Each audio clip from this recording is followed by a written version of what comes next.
Pemirsa, untuk mengetahui kondisi terkini langsung dari Amerika Serikat pasca serangan udara besar-besaran terhadap 3 fasilitas nuklir utama Iran, kita terhubung secara langsung dengan Rifan Dwiastono, jurnalis Indonesia di Washington DC, Amerika Serikat. Selamat siang waktu Jakarta, Mas Rifan. Selamat malam waktu Amerika, Habib. Ya, Mas Rifan, kita mengetahui beberapa waktu lalu Amerika Serikat turut terlibat dalam perang Iran-Israel. Presiden Amerika Serikat Donald Trump juga mengumumkan bahwa telah mengebom situs nuklir Iran. Lalu bagaimana tanggapan ataupun reaksi dari publik Amerika Serikat saat ini? Ya, reaksi masyarakat Amerika tentunya beragam, meskipun memang cukup sulit untuk melihat seberapa banyak orang yang memang mendukung keputusan Donald Trump untuk menyerang Iran dan berapa yang menentang keputusan tersebut, karena memang ini peristiwa yang baru saja terjadi beberapa saat yang lalu, jadi masih sifatnya anekdotal. Kalau di dunia maya ada banyak orang yang menentang keputusan ini, banyak yang merasa takut apakah ini akan berlanjut menjadi sebuah perang yang lebih besar lagi, dan apakah keselamatan warga Amerika di tanah airnya ini bisa dijamin. Dan ada juga orang yang justru mendukung serangan tersebut. Bagaimana Amerika Serikat bisa berhasil menghancurkan fasilitas nuklir Iran seperti yang disampaikan oleh Presiden Trump dalam pidatonya. Tapi memang kalau kita berkaca pada hasil jajak pendapat yang dilakukan beberapa saat yang lalu, pekan ini tepatnya, tapi sebelum ada pengumuman serangan Amerika ke Iran, sebetulnya mayoritas responden yang mengikuti jejak pendapat yang dilakukan oleh The Economist ini mengatakan bahwa sebetulnya mereka tidak mau Amerika Serikat terlibat secara militer dalam konflik Israel dan Iran. Ada sekitar 60% yang mengatakan dalam jajak pendapat Economist dan YouGov bahwa mereka tidak mau Amerika terlibat. Tapi yang menariknya adalah meskipun banyak yang tidak ingin Amerika terlibat, tapi memang banyak di antara mereka yang menganggap memang fasilitas atau program nuklir Iran ini berbahaya atau merupakan ancaman serius bagi Amerika Serikat. Jumlahnya ada 61%, dan mayoritas merasa bahwa Amerika sebaiknya melakukan upaya negosiasi dengan Iran untuk membatasi program nuklirnya. Jadi memang reaksi masyarakat Amerika ternyata berdasarkan jejak pendapat mayoritas menentang adanya keterlibatan secara langsung militer Amerika Serikat di Iran. Habib. Baik, Mas Rifan, tadi Anda menyebutkan bahwa terdapat sekelompok masyarakat yang menentang, tapi ada juga yang mendukung atau pro terhadap keputusan dari Presiden Donald Trump. Nah, apakah sejauh ini ada unjuk rasa atau protes secara real time yang dilakukan oleh masyarakat Amerika Serikat di sana?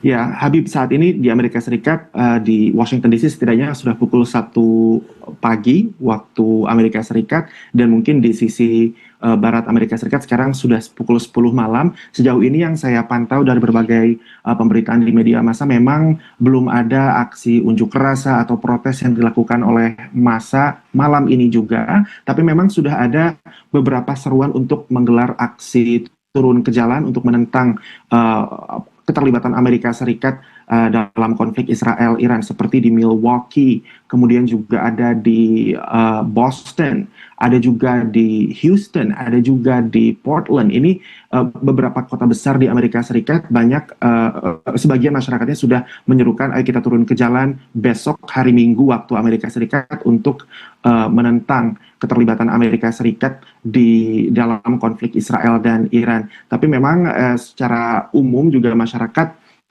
memang merasakan kekhawatiran akan terjadinya eskalasi konflik, dan hal ini juga diakui langsung oleh Wakil Presiden J.D. Vance beberapa saat yang lalu, yang mengatakan bahwa wajar masyarakat merasa khawatir akan perkembangan situasi di Timur Tengah, tapi ia meyakini bahwa dia mengatakan bahwa masyarakat harus yakin kepada Presiden Trump bahwa ia dapat menangani situasi di Iran yang berlangsung, konflik antara Iran dan Israel ini. Di New York sendiri memang karena adanya kekhawatiran terjadinya sesuatu yang tidak diinginkan, memang kepolisian New York kemudian mengerahkan pengamanan yang lebih ketat di berbagai lokasi seperti tempat-tempat peribadatan, kemudian juga tempat-tempat kebudayaan untuk mengamankan situasi. Habib.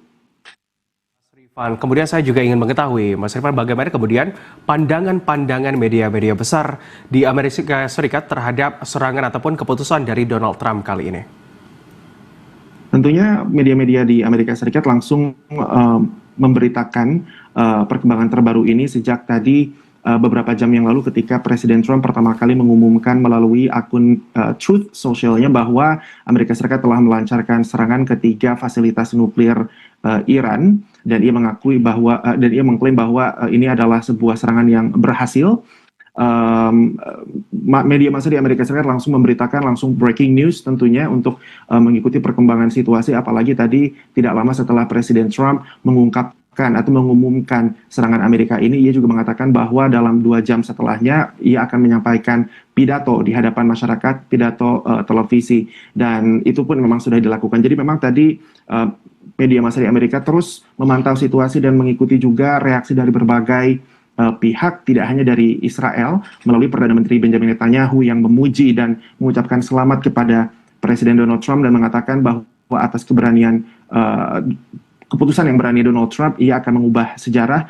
Media massa di Amerika Serikat juga kemudian memantau seperti apa reaksi dari berbagai pihak lain yang terlibat, seperti juga reaksi dari Iran tentunya sebagai pihak yang diserang dalam serangan Amerika ini. Dan memang Iran sendiri juga sudah menyampaikan reaksinya melalui Menteri Luar Negeri Iran yang mengatakan bahwa apa yang dilakukan oleh Amerika Serikat ini merupakan sebuah pelanggaran berat terhadap Fakta PBB, terutama karena Amerika Serikat sendiri merupakan anggota tetap dari Dewan Keamanan PBB. Ini pernyataan dari Menlu Iran, yaitu Abbas Araghchi, dan Menlu Iran juga mengatakan bahwa berdasarkan Fakta PBB, Iran memiliki hak untuk bisa melancarkan aksi bela diri untuk mempertahankan kedaulatan, kepentingan, dan juga bangsanya. Kita belum tahu lebih pasti akan seperti apa tindakan yang diambil oleh Iran untuk menanggapi serangan dari Amerika Serikat ini, tapi yang jelas Iran juga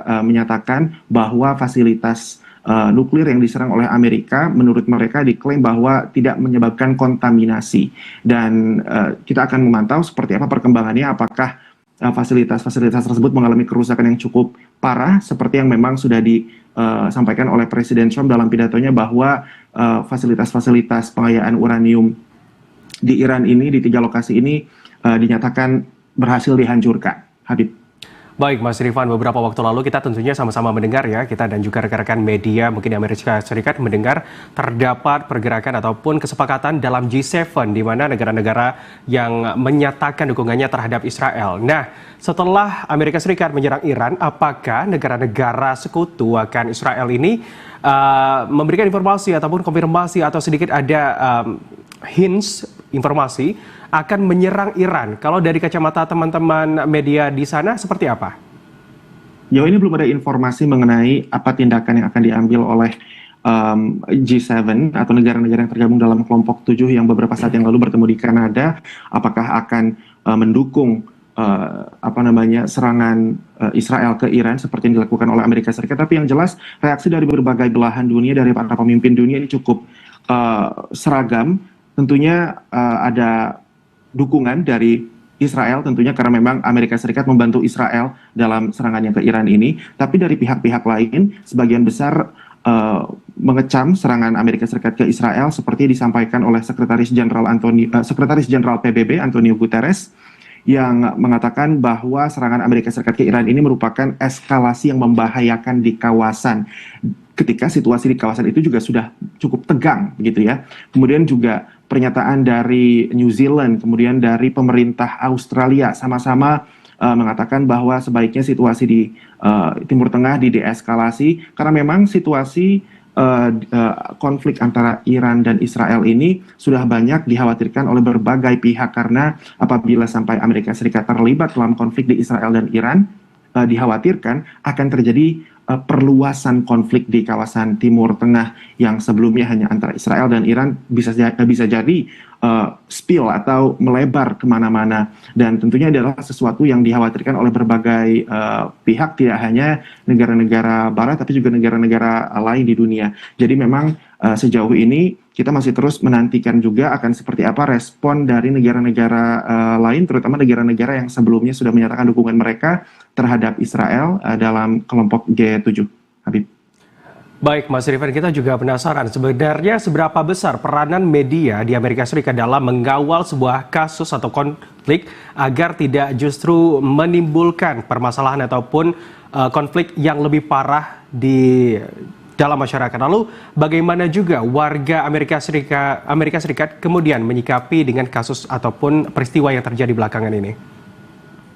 Tentunya seperti tugas pers di mana-mana yang dilakukan oleh media di Amerika Serikat adalah menyajikan fakta, memberikan konteks dan memberikan perkembangan-perkembangan dari kasus, atau dalam hal ini berarti perkembangan situasi konflik Israel-Iran saat ini. Dan peran media tentunya sangat besar karena ini juga bisa membentuk opini publik. Oleh sebab itu memang media-media di Amerika Serikat juga dari berbagai macam organisasi dan lembaga juga berusaha untuk menyajikan pemberitaan yang komprehensif dari berbagai sudut pandang, seperti yang misalkan dilakukan oleh Associated Press gitu ya. Mereka juga kemudian tentunya menyajikan informasi atau pemberitaan dari berbagai perspektif, dari berbagai sumber, sehingga masyarakat Amerika bisa membuat kesimpulan, bisa mengambil tindakan dari hasil pemberitaan yang dilakukan oleh media massa